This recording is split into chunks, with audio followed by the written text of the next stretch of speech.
Excellent question. I spent 16 years as a classroom teacher.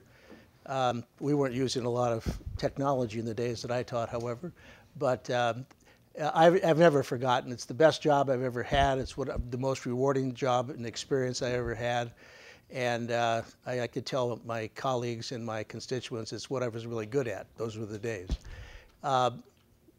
Teachers are, you cannot overestimate the value and importance of a teacher.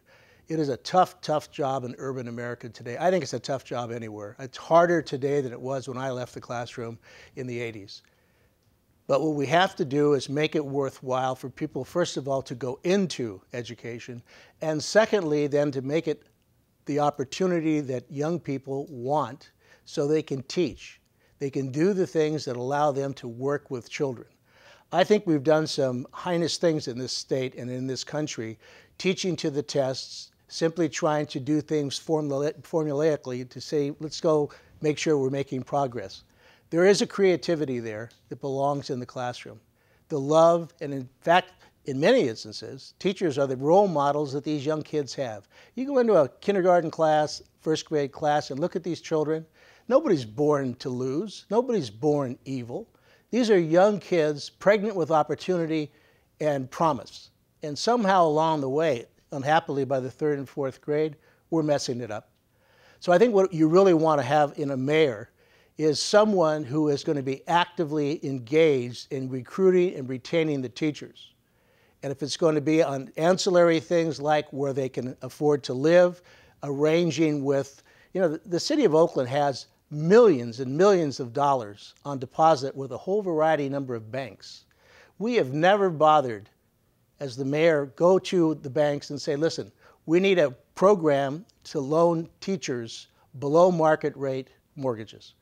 And in exchange for keeping our money on tap for you, we'll invest in you, you'll invest with us, you invest with our teachers. Those are the kinds of things that the city can do. And the other thing is, we need to just flatly pay attention to our teachers and ask them, what do you need from us?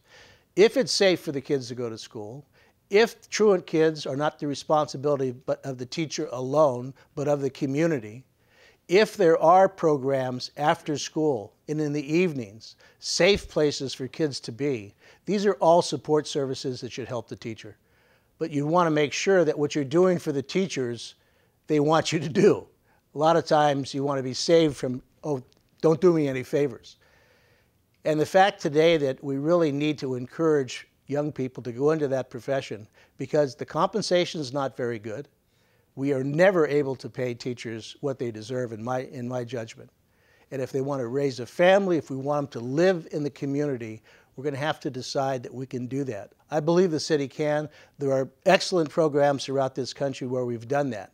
So rather than talking about doing workforce housing and places where people can live, that's out there right now.